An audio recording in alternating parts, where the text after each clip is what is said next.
नमस्कार, मैं हूं दीपाली राणा। आप देख रहे हैं योर मनी और हमारा ये खास शो है जो अपने व्यूअर्स के लिए हम लेकर आते हैं ताकि उनकी तमाम उलझनों को सुलझा सके। फिर चाहे वो निवेश से जुड़ी हुई उलझन हो, उनके पोर्टफोलियो रिलेटेड उलझन हो, गोल्स को लेकर कोई भी कंफ्यूजन हो, तो हर कंफ्यूजन को, हर उलझन को योर मनी सुलझाता है। आप कैसे पार्टिसिपेट कर सकते हैं वो तरीका आप नोट कीजिए। आप व्हाट्सएप, ईमेल या सोशल प्लेटफॉर्म्स के थ्रू कनेक्ट कर सकते हैं। व्हाट्सएप नंबर है 7045220000। ईमेल है yourmoney@nwt18.com। फेसबुक और एक्स पर जाएंगे तो ये शो आप लाइव भी देख सकते हैं, अपनी क्वेरीज पोस्ट भी कर सकते हैं #AskAbbas लिखकर। आज हमारे साथ हैं मनी फ्रंट के को-फाउंडर और सीईओ मोहित गांग। मोहित, नमस्कार, स्वागत है आपका। और इनफैक्ट क्वेरीज लेंगे उससे पहले बात करेंगे short term point of view से कहां इन्वेस्टमेंट्स की जा सकती है, कौन सा बेहतर मोड रह सकता है, या फिर अगर किसी को शॉर्ट टर्म के लिए अपने गोल्स को पूरा करना हो तो इन्वेस्टमेंट्स को किस तरीके से प्लान करें, या फिर कहां पर सेफ इन्वेस्टिंग की जा सकती है। तो मोहित, पहले तो अगर हम शॉर्ट टर्म इन्वेस्टिंग की डेफिनेशन समझें तो ये आपके हिसाब से क्या है? मतलब 6 महीने, साल भर या उससे ज्यादा की ड्यूरेशन को भी हम शॉर्ट टर्म इन्वेस्टिंग मानते हैं। एग्जैक्टली शॉर्ट टर्म इन्वेस्टिंग के मायने आपके हिसाब से क्या है? जी, बहुत बहुत शुक्रिया दीपाली जी शो में बुलाने के लिए। तो देखिए, शॉर्ट टर्म की जो परिभाषा है वो उसके मायने सबके लिए अलग अलग हो सकते हैं। हो सकता है कि आपके लिए शॉर्ट टर्म जो है वो 1 साल हो, मेरे लिए हो सकता है शॉर्ट टर्म, अगर मैं एक ट्रेडर हूं तो मेरे लिए हो सकता है कि शॉर्ट टर्म 3 महीने हो, 1 महीना हो। पर अगर हम एक लंबी स्ट्रैटेजिक नीति के तहत देखें, जो निवेश की प्रक्रिया है उसमें अगर हम साइंटिफिक तरीके से सोचें, तो जो शॉर्ट टर्म होता है उसे हम अप टू 3 इयर्स के टेनर को शॉर्ट टर्म में डिफाइन करते हैं। अब इसमें सबसे बड़ी बात यह है कि आप अपने अपने गोल निर्धारित करने होंगे आपको, कि ये जो शॉर्ट टर्म की डेफिनेशन है ये आपके मायने में कहां पर ठीक से बैठती है। तो अगर आपको 6 महीने के लिए कुछ इमरजेंसी कॉर्पस रखना है, तो फिर उसकी आपकी जो परिभाषा है वो 3 से 6 महीने की परिभाषा हो गई। अगर आपके पास में किसी ईएमआई का पेमेंट करना है, किसी घर की परचेज़ के लिए डाउन पेमेंट करना है, जो आपको पता है कि 1 साल बाद आपकी किश्त बकाया होगी, तो वो आपके लिए 1 साल की डेफिनेशन हो गई। पर मुझे लगता है कि जो 0 से 3 साल तक की अवधि है, उसे मैं शॉर्ट टर्म में ही कैटेगराइज़ करूँगा, बिकॉज़ यहाँ पर जो इंस्ट्रूमेंट्स होते हैं निवेश के, वो बहुत अलग होते हैं एक लॉन्ग टर्म इंस्ट्रूमेंट के कंपैरेटिवली। तो जब आप शॉर्ट टर्म के हिसाब से निवेश करते हैं, तो आप कभी भी बहुत ज़्यादा रिस्क नहीं ले सकते अपने कैपिटल के साथ में। यानी जो आपकी मूल पूँजी है, आप चाहेंगे कि उसमें उतार-चढ़ाव ना हो, वो पूँजी बरकरार रहे और उसके ऊपर आप कितना अधिकतर रिटर्न बना सकते हैं, ये आपकी इच्छा रहती है। तो यहाँ पर आपको कैटेगराइज़ करना पड़ता है फंड्स को अपने टेनर के हिसाब से। अगर आप let's say up to 1 month का शॉर्ट टर्म पार्किंग देख रहे हैं, तो आप शायद लिक्विड फंड में जाएँगे। अगर आप अप टू 7 डेज़ का शॉर्ट टर्म पार्किंग देख रहे हैं, तो आप ओवरनाइट फंड में जाएँगे। अगर आप 1 महीने से लेकर लेट्स से 6 महीने तक की शॉर्ट टर्म पार्किंग देख रहे हैं, तब आप अल्ट्रा शॉर्ट टर्म फंड्स में जाएँगे। अगर आप अप टू 9 मंथ्स 1 ईयर तक की पार्किंग देख रहे हैं, तो शायद आप मनी मार्केट फंड्स में जाएँगे। अगर आप उससे थोड़ा ज़्यादा देख रहे हैं, तो आप लो ड्यूरेशन फंड में जाएँगे। इन सब के मूल में ये प्योर डेट फंड्स हैं दीपाली जी, तो कहीं पर भी इक्विटी की कोई मात्रा नहीं है इसमें। इसका मतलब कि कहीं पर भी मार्केट के उतार-चढ़ाव से इन पर कोई असर नहीं पड़ता है। और ये शॉर्ट टर्म डेट है, तो यहाँ पर इंटरेस्ट रेट के मूवमेंट से भी बहुत ज़्यादा असर नहीं आएगा आपके पोर्टफोलियो में। आपके पोर्टफोलियो में कंसिस्टेंट रेगुलर यील्ड जो है वो आपको मिलती रहेगी। ये पूर्णतः लिक्विड होते हैं, इसका मतलब आप इसे कभी भी निकाल सकते हैं, कभी भी इसमें आप एक्स्ट्रा पैसा निवेश कर सकते हैं। 1 दिन के अंदर आपको आपकी पैसा जो है, आपने जो पैसा निवेश किया है वो लिक्विड होकर वापस आपके बैंक के अकाउंट में भी आ जाता है। 1 बिज़नेस डे इसका रिडेम्पशन पीरियड होता है। तो उस लिहाज से काफ़ी लिक्विड, काफ़ी सेफ समझे जाते हैं। अगर आपकी अवधि 1 साल से 3 साल तक है, तब आप शॉर्ट टर्म डेट फंड्स ले सकते हैं, आप आर्बिट्राज फंड ले सकते हैं। और अगर आप मान लीजिए 2 से 3 साल की अवधि वाले हैं, तो आप चाहते हैं कि मैं थोड़ा-सा इक्विटी भी शामिल करूँ अपने पोर्टफोलियो में, कि कुछ हद तक मुझे एक्स्ट्रा रिटर्न मिल पाए, तब आप इक्विटी सेविंग्स फंड या फिर आप चाहें तो कंजर्वेटिव हाइब्रिड फंड, इस तरह के ऑप्शंस भी अपने पोर्टफोलियो में शामिल कर सकते हैं। बट उसमें थोड़ी-सी मात्रा में इक्विटी आ जाती है। एक अपटिक के लिए आपको थोड़ा-सा कॉम्प्रोमाइज़ करना पड़ेगा अपने पोर्टफोलियो के रिस्क लेवल पर। तो इसकी साधारण भाषा में परिभाषा अगर मैं बताऊँ, तो ये है कि जो आपका रिस्क एपेटाइट है, जो आपकी समय अवधि है, उसके हिसाब से आपको पार्किंग इंस्ट्रूमेंट चुनना पड़ेगा। ये पार्किंग इंस्ट्रूमेंट मूलतः डेट होंगे, इसका इक्विटी मार्केट से कोई लिंकेज नहीं होगा और ये टोटली डिपेंड करेंगे आपके रिस्क होराइजन पे और टाइम लिमिट पे। आपको बस ख्याल इतना रखना है कि जब भी आपको पैसे की ज़रूरत हो, उसके ठीक थोड़ा समय पहले 3 महीने, 6 महीने पहले आप उस पैसे को और सेव कर लें, यानी उसे और ज़्यादा कंज़र्वेटिव डेट में मूव कर लें ताकि आपके गोल की समय अवधि पूरी होने पर आपकी कैपिटल को कहीं पर भी कोई भी नुकसान ना हो, वो ईज़िली आपके लिए अवेलेबल हो। ओके अच्छा, क्विकली एक चीज और मोहित, अगर हम म्यूचुअल फंड इन्वेस्टिंग की बात करें और किसी का 1 से 2 साल का नजरिया हो, तो फिर जिन भी कैटेगरीज का आपने जिक्र किया वहां एक्सपोजर लिया जा सकता है, फिर चाहे वो आर्बिट्राज फंड्स हो, ultra short term debt funds हो, लिक्विड म्यूचुअल फंड्स हो, एग्जैक्टली क्या इन्हीं के साथ एक्सपोजर लेके आगे बढ़ा जा सकता है 1 to 2 ईयर्स के पर्सपेक्टिव से? बिल्कुल दीपाली जी, देखिए 1 to 2 ईयर के पर्सपेक्टिव से मैं कतई ये राय नहीं दूंगा कि आप इक्विटी फंड्स में एक्सपोजर ले या फिर इवन बैलेंस्ड कैटेगरी या हाइब्रिड कैटेगरी में जाए, बिकॉज वहां कुछ ना कुछ कंपोजिशन तो इक्विटी का रहता ही रहता है।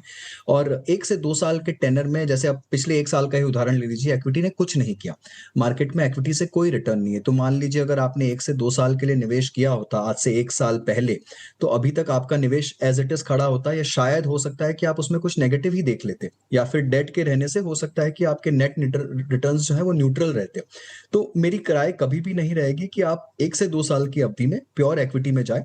Arbitrage is a very good option और पूरी तरह से सेफ भी होता है ये, तो आप आर्बिट्राज फंड्स ले सकते हैं। आप चाहें तो यहाँ पर अल्ट्रा शॉर्ट टर्म की बजाय लो ड्यूरेशन फंड्स या फिर शॉर्ट टर्म फंड्स का भी इस्तेमाल कर सकते हैं डेट में।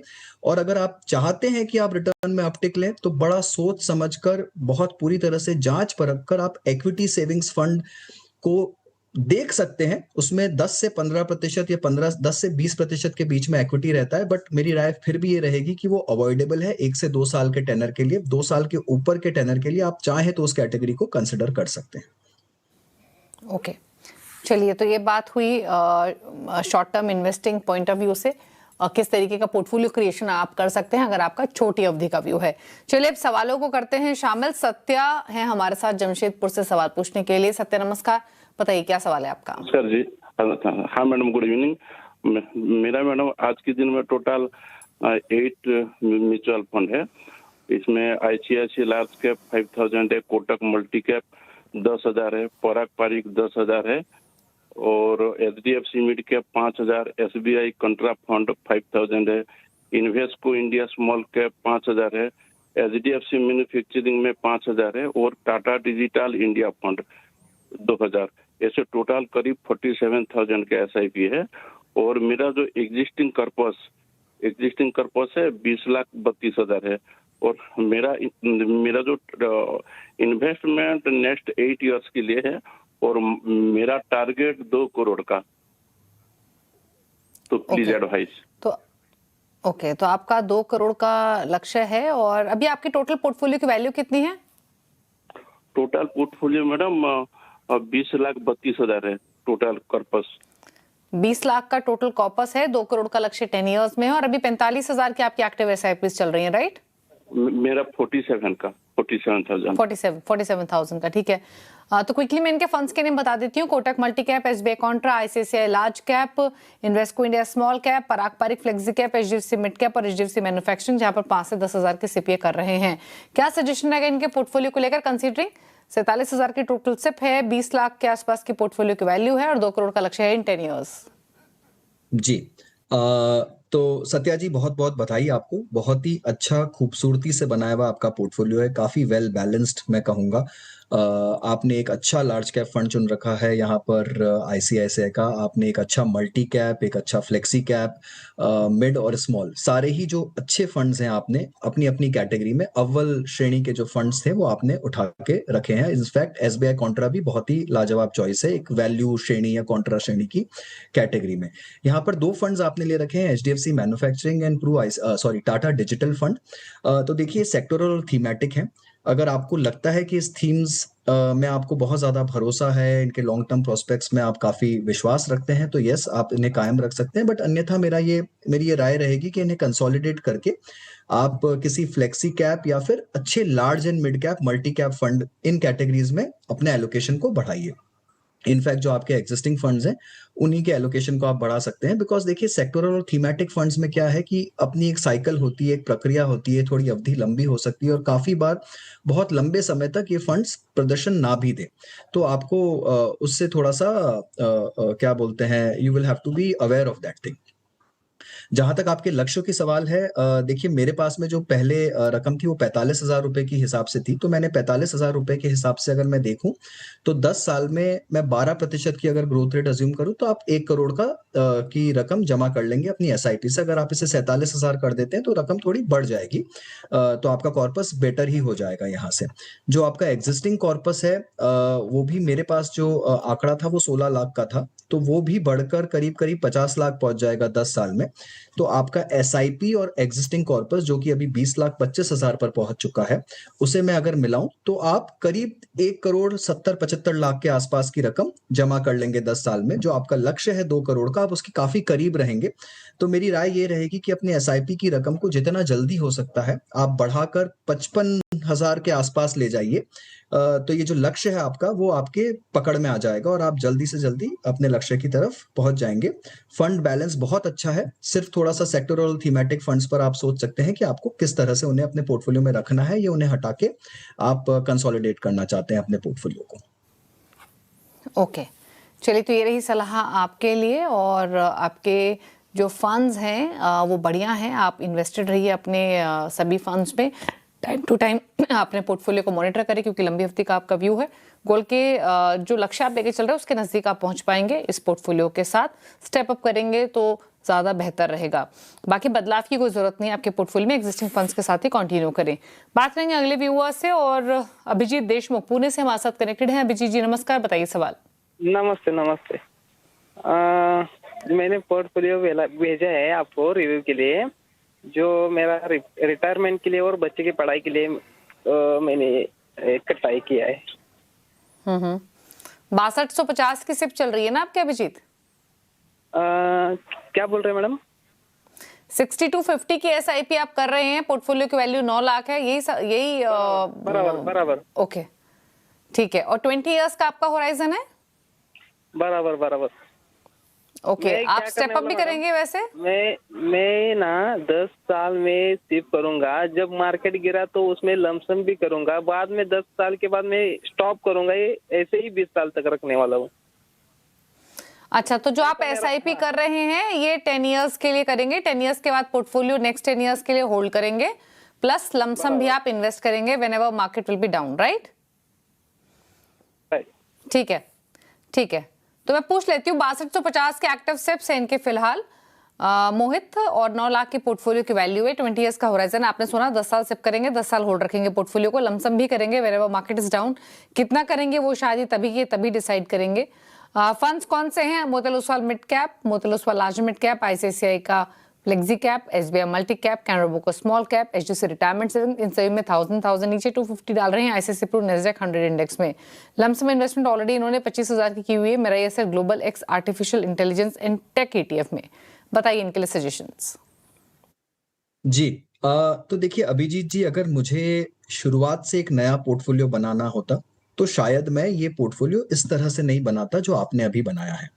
हैविंग सेड व्हिच, ऐसा नहीं है कि आपके पोर्टफोलियो में बहुत सारी चीजें बहुत गलत है, ऐसा कुछ भी नहीं है। आपका एलोकेशन काफी हद तक ठीक है, एक प्योर लार्ज कैप फंड नहीं है, बट आपने अच्छे से फ्लेक्सी कैप फंड ले रखा है, large and mid cap fund ले रखा है और मल्टी कैप ले रखा है, तो अंडरलाइंग एलोकेशन में आपको काफी हद तक लार्ज कैप मिल रहा है। तो वहां पर एक तरह से ठीक बात है कि आपको लार्ज कैप का एलोकेशन मिल गया है। आपने मिड कैप में एक अच्छा फंड ले रखा है, मोतीलाल ओसवाल का मिड कैप, और स्मॉल कैप में आपने कैनरा रोबेको ले रखा है, तो वो भी ठीक ठाक फंड है अपने श्रेणी का, और ओवरऑल आपका एक्सपोजर काफी बैलेंस्ड है। यहाँ पर आपने प्रू नेस्डैक 100 फंड ले रखा है जो मुझे बहुत अच्छा लगा। इंटरनेशनल एलोकेशन होना ही चाहिए, और यूएस मार्केट का इंटरनेशनल इंडेक्स नेस्डैक का आपने ले रखा है, बहुत अच्छा सिलेक्शन है, बट इसमें रकम मुझे थोड़ी कम लग रही है अभिजीत जी। 250 रुपए का एसआईपी, मेरी गुजारिश आपसे ये रहेगी कि इसे बढ़ाकर आप किसी न किसी तरह जब भी आप कर सके इसे प्लीज, इसे भी आप 1000 रुपए मिनिमम पे लेके जाएं।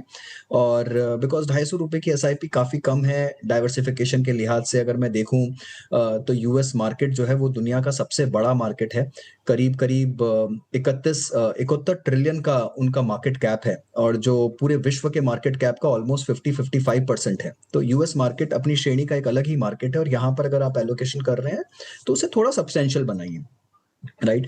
अब बात रही आपके लक्ष्यों की, तो जो 6,250 रुपए की आपकी एसआईपी चल रही है, वो अक्यूमुलेट होकर करीब करीब 57 लाख रुपए के आसपास पहुंच जाएगी, और जो 9 लाख रुपए का आपका एग्जिस्टिंग पोर्टफोलियो, वो करीब 87 लाख रुपए के आसपास बढ़कर जमा हो जाएगा। तो कुल मिलाकर 1,44 करोड़ रुपए के आसपास अगले 20 साल में आपका पोर्टफोलियो जमा हो जाएगा। यहाँ पर मैंने 12% की ग्रोथ रेट अज्यूम करी है। मेरी एक और रिक्वेस्ट आपसे ये रहेगी कि प्लीज 10 साल बाद एसआईपी को रोकिए मत, उसे कायम रखिएगा। कंपाउंडिंग का इम्पैक्ट बहुत बड़ा होता है। इनफैक्ट 10 साल के बाद जब आप एक अच्छी रकम जुटा लेंगे, तो उस पर जब कंपाउंडिंग आएगी वो बहुत शानदार होगी। आपकी उम्र सिर्फ 35 साल है, तो कोई कारण नहीं है कि आपको 45 में अपनी एसआईपी रोकनी पड़े। तो प्लीज उसे बनाए रखिएगा अगले 20 साल तक। पोर्टफोलियो जैसा मैंने कहा काफी डाइवर्सिफाइड है। अगर आप इसे आगे बढ़ाना चाहते हैं तो कभी एक अच्छा pure large cap fund add कर सकते हैं। अग्रेसिव स्वरूप देना चाहते हैं तो थोड़ा large and mid cap add कर सकते हैं। और सबसे पहले अपने इंटरनेशनल एलोकेशन को थोड़ा सा राउंड ऑफ करिए और रकम को वहां पर आप बढ़ाइए। ओके, ठीक है। तो जो सलाह आपको दी गई है अकॉर्डिंगली आपको फॉलो करनी है। रही बात आपके एग्जिस्टिंग पोर्टफोलियो प्लानिंग को लेकर, तो 20 साल में आप कितना इकट्ठा कर लेंगे, अगर आपकी एक्टिव सिप देखें या फिर आपका जो ऑलरेडी वैल्यू है पोर्टफोलियो की, तो 1.5 करोड़ के आसपास आप इकट्ठा कर लेंगे। बट जैसे मोहित ने बताया कि आप जब लमसम आप इन्वेस्ट करें तो उसके हिसाब से भी आपके पोर्टफोलियो की जो वैल्यू है वो ग्रो होगी। 2 फंड्स आपको बताए गए हैं, उनको नोट कर लीजिए अगर आपने मिस किए हैं तो। बंधन निफ्टी 50 इंडेक्स फंड और Aditya Birla sun life large cap fund, इन फंड्स को आप नोट कीजिए और time to time definitely review कीजिए अपने पोर्टफोलियो को लॉन्ग टर्म व्यू के हिसाब से। योर मनी मोहित गंग हमारे साथ मौजूद है आपकी सभी क्वेरीज को आंसर करने के लिए। बात करते हैं कुछ और व्यूअर्स से और एक सवाल लेते हैं अंशुमन सिंह का, मध्य प्रदेश से। उन्होंने ये सवाल भेजा है। 26 साल इनकी उम्र है, यंग इन्वेस्टर हैं और ठीक ठाक एसआईपी कर रहे हैं ये हर महीने, लगभग 57,160 की। क्या है और डिटेल्स इनके पोर्टफोलियो की वो समझते हैं। अंशुमन नमस्कार, स्वागत है आपका। 26 ईयर्स ओल्ड हैं आप Anshuman? Yes madam, yes. Okay, और मैं देख पा रही हूँ आपके पोर्टफोलियो के वैल्यू ऑलरेडी 32 लाख की हो चुकी है जी। कमेंडेबल है। बताइए फिर आप कहाँ इन्वेस्ट कर रहे हैं और क्या जानना चाहते हैं। मैं मैडम पोर्टफोलियो मैंने भेजा है। मैं एक्सेस मिड कैप में 7,000, आईसीआईसीआई बैलेंस एडवांटेज में 9,000, आईसीआईसीआई निफ्टी इंडेक्स 50 में 9,000, कोटक स्मॉल कैप में 6,000, मिराई एसेट टैक्स सेवर में 5,000, Motilal Oswal large and mid cap में 9,000 and Parag park flexi cap में 7,500 और एसबीआई फोकस्ड में 4,000 मैंने इन्वेस्टमेंट किया हुआ है। मैं ये चाहता हूँ कि पोर्टफोलियो को रिव्यू, कोई मेरे में ओवरलैपिंग हो रही है या मुझे किसी फंड को रोकना है या ऐड करना है, ये मैं रिव्यू चाहता हूँ। ओके, इसके अलावा 2 डिटेल्स और आपके क्वेश्चंस में हमें मिली थी। एक तो 20,000 की सिप आपको और बढ़ानी है, प्लस 15 इयर्स में 7.5 करोड़ का टारगेट है, ये भी आप जानना चाहते हैं? Yes madam. ओके, तो क्विकली मैं इनका जो क्वेश्चन है उसको सम अप कर देती हूँ मोहित। सबसे अच्छी बात यह है कि यंग इन्वेस्टर हैं, 26 इयर्स ओल्ड ही हैं, 32 लाख के ऑलरेडी पोर्टफोलियो की वैल्यू है, 57,000 के सिप कर रहे हैं, 20,000 और ऐड भी करेंगे तो यानी यही सिप इनकी 77,000 की हो जाएगी। फंड्स के नेम इन्होंने मेंशन किए, Motilal Oswal large mid cap, ICICI pru balanced advantage, ICICI Nifty 50 index, Kotak small cap, Mirae asset tax saver, Parag Parikh flexi cap, Axis mid cap और एसबीआई फोकस फंड। बताइए एग्जिस्टिंग पोर्टफोलियो कैसा है, 20,000 के एडिशनल सिप कहां करें और प्लस 15 ईयर्स में 7.5 करोड़ का टारगेट कितना लाइकली है? बिल्कुल, आई थिंक सबसे पहले तो hats off to you Anshuman ji. बहुत ही यंग एज में बड़ी शानदार आप एसआईपी चला रहे हैं और काफ़ी अच्छे से आप अपने पोर्टफोलियो को प्लान कर रहे हैं, उसके बारे में सोच भी रहे हैं। लॉन्ग टर्म गोल्स को आपने अच्छे से अंकित कर रखा है, तो मतलब काबिल तारीफ है। आई थिंक 26 साल की उम्र में मुझे तो शायद होश भी नहीं था कि कहाँ पर कैसे क्या निवेश कर सकते हैं, but it is so nice to see the young generation taking SIPs very seriously and goal planning very seriously. So commendable. और आपने जो पोर्टफोलियो बनाया है अंशुमान जी, वो भी बहुत शानदार बनाया है। Absolutely fantastic portfolio. आपने लार्ज कैप में एक पैसिव इंडेक्स फंड लिया है, जो कि हमेशा से मेरी पसंदीदा चॉइस रही है, Pru ICICI Nifty 50 index. Superb choice, इसे प्लीज आप कंटिन्यू करिए हमेशा हमेशा के लिए। फ्लेक्सी कैप में obviously Parag Parikh flexi cap is by far the best fund in the category. वहां पर आपको थोड़ा सा इंटरनेशनल एलोकेशन भी मिल रहा है, तो आपका वो डाइवर्सिफिकेशन वाला पार्ट भी यहाँ पर पूरा हो जा रहा है। Motilal Oswal large and mid cap, again the best fund in the category. तो आपने बहुत अच्छे से इसे बैलेंस कर रखा है। एक बैलेंस फंड भी ले रखा है, एक मिड कैप फंड भी ले रखा है, और एक अच्छा स्मॉल कैप फंड भी ले रखा है। मुझे बस जो जहां पर थोड़ा सा कम बेशी लग रही है, एक तो मुझे आपके कोटक स्मॉल कैप का आंकड़ा समझ में नहीं आया। 6,660 रुपए की एसआईपी आपने चला रखी है। जरूर से कोई न्यूमरोलॉजिकल कारण होगा या फिर कुछ रीजन रहा होगा, बट आई वुड से कि राउंड इट अप। ऐसे इस तरह के ऑड अमाउंट्स ना रखें तो बेटर रहता है थोड़ा सा, हमेशा लंबी अवधि के हिसाब से। और जब आप 20,000 रुपए की नई एसआईपी लगा रहे हैं, तो आप अगर चाहें एक्टिव फंड में आप इन्वेस्को का लार्ज एंड मिड कैप शामिल कर सकते हैं। It's a great fund. तो ओवरऑल थोड़ा सा लार्ज कैप और थोड़ा अग्रेसिव मिड कैप एलोकेशन आपको उस फंड से दोनों ही कॉम्बिनेशन में मिल जाएगा। And because you are a long term investor at a pretty young age, I think आप अपने पोर्टफोलियो में रिस्क ले सकते हैं और थोड़ा सा। तो आप चाहें तो थोड़ा सा एक extra pure mid cap fund भी अपने पोर्टफोलियो में ऐड कर सकते हैं, अगर आप करना चाहें तो। अदरवाइज जो आपके एग्जिस्टिंग स्कीम्स हैं, आप उसी में अपने अमाउंट को बढ़ाइए, उसी में अपने एलोकेशंस को बढ़ाइए। I think those are all great funds. दूसरी बात ये कि आपके पोर्टफोलियो में मैंने Mirae asset ELSS tax saver देख रहा हूं। जिस तरह से आपकी सेविंग्स लग रही है मुझे, और जिस तरह से आप एसआईपी को बढ़ाने की बात कर रहे हैं, आई एम प्रिटी श्योर कि आपकी इनकम ब्रैकेट पे आप मोस्टली न्यू टैक्स रिजीम पर मूव कर जाएंगे ग्रेजुअली, अगर अभी तक नहीं किए हैं तो। और अगर आपको लगता है कि ELSS की अब टैक्स सेविंग के पर्पस से आवश्यकता नहीं है, तो आप उससे भी निकल सकते हैं और उसका एलोकेशन भी आप किसी दूसरे एग्जिस्टिंग मल्टी कैप या large and mid cap category में डाइवर्ट कर सकते हैं। तो ये आप देख सकते हैं। जहां तक आपके गोल्स की बात है, देखिए, अगर जो आपका करंट पोर्टफोलियो है 32 लाख का, वो बढ़कर करीब 1,75 लाख के आसपास पहुंच जाएगा 15 साल में। यहाँ पर मैंने 12% की रेट अज्यूम करी है। जो करंट मंथली एसआईपी है 57,160 रुपए की, वो बढ़कर आपके, और उसमें अगर मैं 20,000 और जोड़ दूं तो 77,160 रुपए की एसआईपी करीब करीब 3,68 लाख रुपए के आसपास पहुंच जाएगी। तो कुल मिलाकर आप 15 साल में 5,42 लाख रुपए की रकम जुटा लेंगे अपने लिए 12% की ग्रोथ रेट से। तो काफी शानदार कॉर्पस है। एंड इसे आप, क्योंकि आपकी उम्र बहुत छोटी है अभी, मैं कहूंगा कि आप इसे 20, 25, 30 साल के नजरिए से देखिए। जो कंपाउंडिंग इम्पैक्ट होगा वो बहुत मैसिव होगा अगर आप कंटिन्यू करेंगे और इसी तरह आप सिप में स्टेप अप भी करते रहेंगे। तो बहुत बहुत बधाई एक बार फिर से, and congratulations for a great journey. और 20,000 एडिशनल सिप भी एग्जिस्टिंग पोर्टफोलियो में करनी है? आइडली यस दीपाली जी, बेटर यही रहेगा कि एग्जिस्टिंग पोर्टफोलियो में एसआईपी करें। अगर उन्हें थोड़ा सा रिस्की स्वरूप देना है तो एक प्योर मिड कैप फंड, आप चाहें तो ईडलवाइज मिड कैप जोड़ सकते हैं, या फिर large and mid cap, Invesco large and mid cap fund को आप जोड़ सकते हैं अपने पोर्टफोलियो में। बट एग्जिस्टिंग स्कीम्स भी बहुत अच्छी हैं, अगर चाहें तो उनमें भी एलोकेशन को बढ़ा सकते हैं। ओके, तो एक मिड कैप फंड ऐड कर सकते हैं, एग्जिस्टिंग पोर्टफोलियो में ही एलोकेशन इंक्रीज कर सकते हैं। एडलवाइज मिड कैप एक फंड है जो आप ऐड कर सकते हैं, गोल हासिल कर लेंगे अपना। अगर आप 10% स्टेप अप करेंगे, 8 साढ़े 8 करोड़ तब इकट्ठा कर लेंगे, बट होराइजन लंबी अवधि का लेकर चलेंगे और ज्यादा, तो ज्यादा बेनिफिट होगा, कंपाउंडिंग का पूरा बेनिफिट आते हुए मिलेगा।